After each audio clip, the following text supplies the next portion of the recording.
Top 10 Korean dramas featuring frosty females who thaw only for their perfect match. From Cheeble heiresses with Arctic attitudes to trauma-hardened heroines, these leading ladies have perfected the art of the cold shoulder. But when Mr. Right comes along, it's like someone cranked up the thermostat. Let the thawing begin.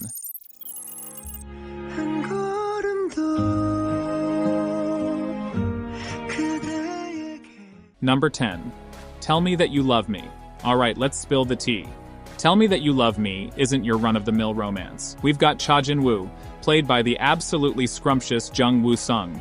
He's deaf, he's an artist, and he's about to draw his way into your heart. But wait, there's more. Enter Jung Mo-yoon, brought to life by the incredible Shin Hyun-bin. Now let me tell you, this girl's got a heart of ice and a glare that could freeze hellfire. She's colder than your forgotten bingsu in the freezer. But here's where it gets juicy. Our girl Mo-yoon might be giving everyone else the cold shoulder, but when it comes to Jin-woo, suddenly it's like someone cranked up the thermostat. Now don't get it twisted, this ain't no insta-love story. Jin-woo's living his best quiet life, teaching kids and probably judging everyone's fashion choices through his art. Then Mo-yoon bursts in like a chaotic ball of sunshine. And at first, it's about as smooth as your bias's choreography. On opposite day. Look, I'm not saying this drama will change your life, but also, I'm not saying that. If you're ready for a story that'll make you laugh, cry, and maybe learn a little sign language, Tell Me That You Love Me is your next obsession. You came down and lent me your hand. I'm waiting.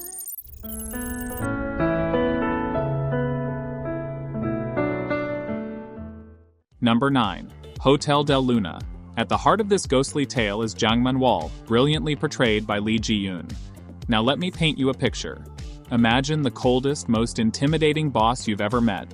Multiply that by 1,000, and you're getting close to Man-wol. This woman's got an icy exterior that would make the North Pole jealous. She spent centuries perfecting the art of keeping everyone at arm's length, treating her staff and guests with a mix of indifference and barely concealed disdain. Enter Gu Chan-sung, our unsuspecting hero who finds himself managing this otherworldly hotel. And wouldn't you know it, he's the one person who seems immune to Man-wol's frosty demeanor. It's like watching an ice queen slowly melt. And trust me, it's as fascinating as it sounds. The dynamic between these two is electric. While Man-wol maintains her cold facade with everyone else, there's something about Chan-sung that chips away at her icy walls. Maybe it's his warmth, his sincerity, or just his sheer stubbornness, but he manages to draw out a side of Man-wol that no one else sees. The rest of the Hotel del Luna package is just as enthralling. Stunning visuals, plot twists that'll give you whiplash, and a supporting cast of lovable characters. 그럴 수 없다면 애 새끼가 돼도 나 너 진짜 좋아했다.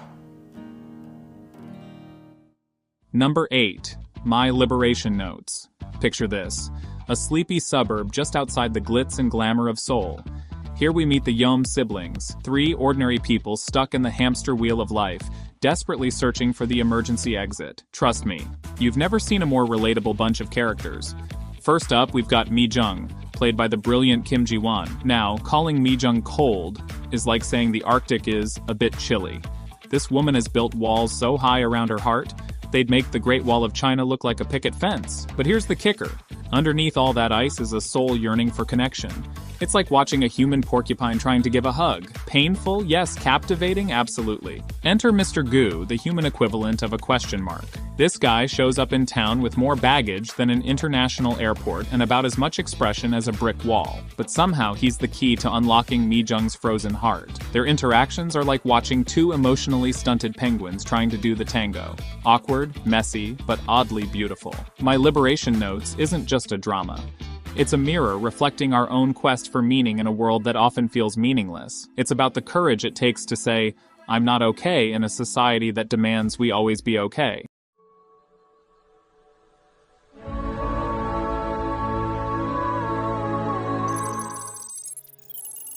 너를 만나 다행이야. Number 7. My Demon. At the center of this supernatural storm is Jung Go-won, a 200-year-old demon who's been living large making deals with desperate souls. But his cushy gig is about to go up in flames when he crosses paths with Dodo Hee, the CEO of Mirai F&B. Now Dodo Hee isn't just any CEO. This woman's got an icy stare that could make hell freeze over. And that's exactly what happens to our poor demon's powers when they meet. One minute, Kuwan's on top of the supernatural food chain. The next, he's as powerless as a smartphone with 1% battery. The kicker? The only way for Guwan to recharge his demonic batteries is to stick close to Dodo Hee. It's like the universe's twisted idea of a joke. A powerless demon playing bodyguard to a woman who could probably terrify Satan himself. As this unlikely duo navigates their bizarre arrangement, we're treated to a smorgasbord of corporate intrigue, family secrets, and enough sexual tension to power a small city. Watch Dodo Hee's icy walls crumble, revealing a woman with more layers than an onion and a heart that's been through the ringer. And Guwan? This demon's about to learn that catching feelings might be the most dangerous game of all.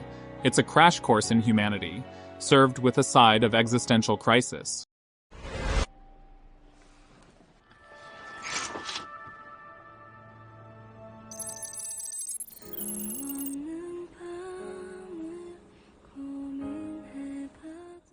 Number 6, call it love. Shim Wooju is a woman whose life gets flipped upside down faster than you can say family drama. One day, she's living her best life. The next, she's homeless, thanks to her dad's mistress-turned-homewrecker. But Wooju isn't about to take this lying down. She's got revenge on her mind, and it's colder than last week's leftovers. Her target? Han Dongjin, the son of the woman who turned her life into a K-drama cliché. Now, Dongjin isn't exactly living his best life either. This guy's so married to his job, he probably sends himself anniversary cards. He's got more emotional baggage than an international airport, and a smile that's about as rare as a unicorn sighting. You'd think these two would mix about as well as oil and water, right? Wrong. As Wooju gets to know Dongjin, things start to heat up. It's like watching two porcupines trying to hug. Painful, but you can't look away. Wooju's icy revenge plans start melting faster than ice cream in August. And Dongjin? This workaholic CEO starts to realize there's more to life than spreadsheets and board meetings. Who knew? 상처보다 심우주한테 받은 대표님. 사랑해.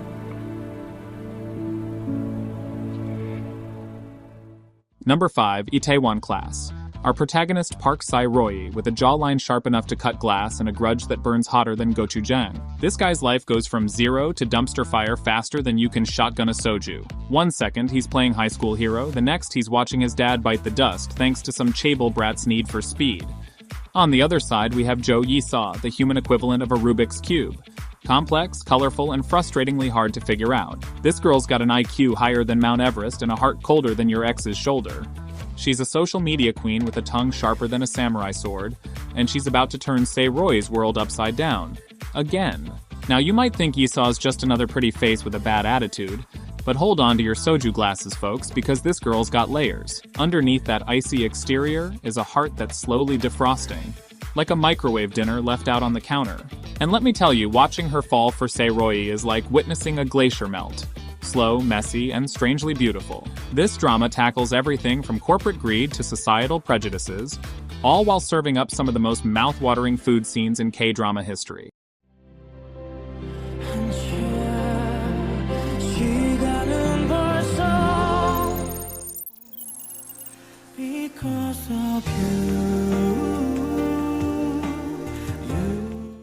Number 4.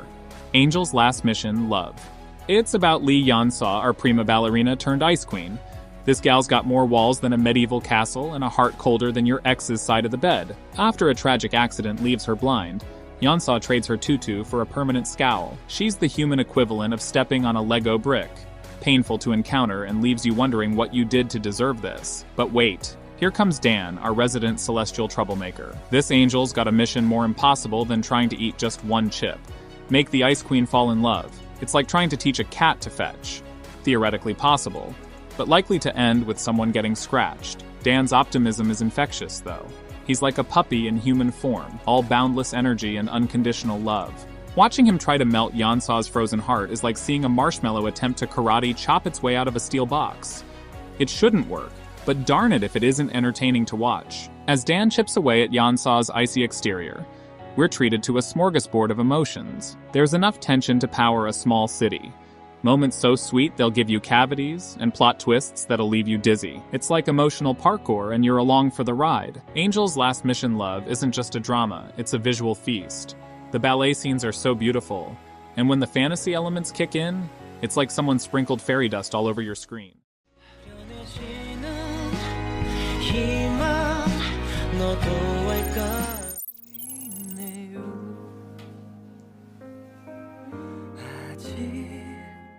Number 3, the K2.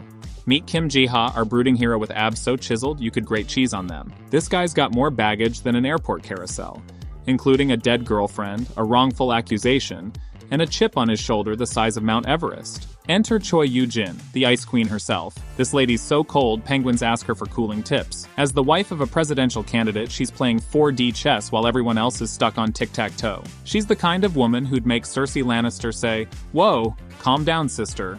Now throw in Go-ana, the secret daughter with a life more sheltered than a turtle's underbelly. This girl's been hidden away so long she probably thinks K-pop is a new breakfast cereal. Jaha gets hired to protect Anna, and that's when things really heat up.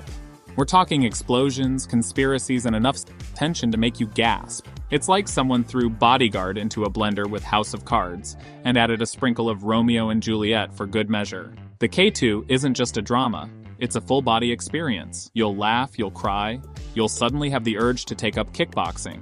By the end, you'll be looking at your own life wondering, where's my personal bodyguard with killer abs and a troubled past?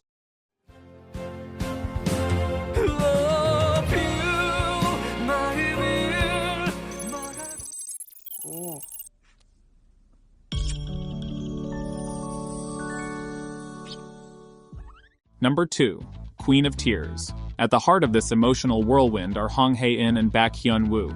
She's the Ice Queen of Queens Group, a chaebol heiress with a heart seemingly as cold as her business deals. He's the legal hotshot from humble beginnings, feeling more like a fish out of water in his wife's world with each passing day. But hold on to your hats, folks, because this isn't your run-of-the-mill rich girl, poor boy story. Queen of Tears throws every drama trope into a blender and serves up a cocktail of pure entertainment.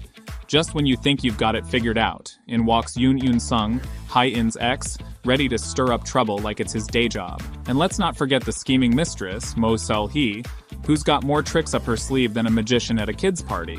As if a crumbling marriage and corporate conspiracies weren't enough, Hae-in's hit with a medical bombshell that'll have you reaching for the tissues. It's in these moments of vulnerability that we see the cracks in her icy facade, and boy does Kim Ji-won nail it.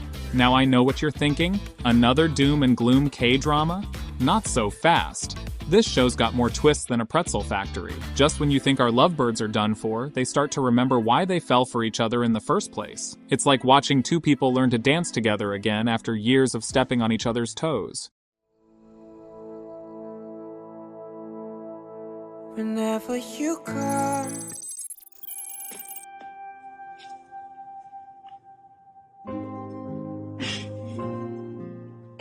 Number 1. It's okay to not be okay. Let's start with our leading man, Moon Gang-tae.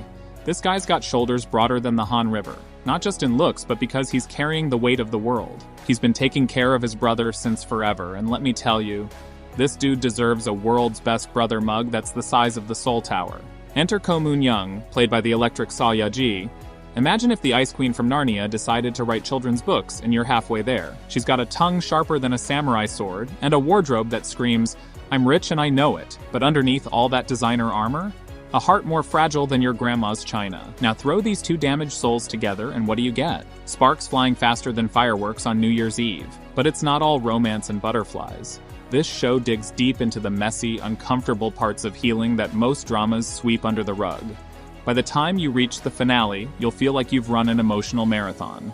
But trust me, it's worth every tear, every laugh, and every moment of, OMG, did that just happen? And that's it for today's video. Please don't forget to subscribe and press that like button for more amazing content like this. See you in the next one.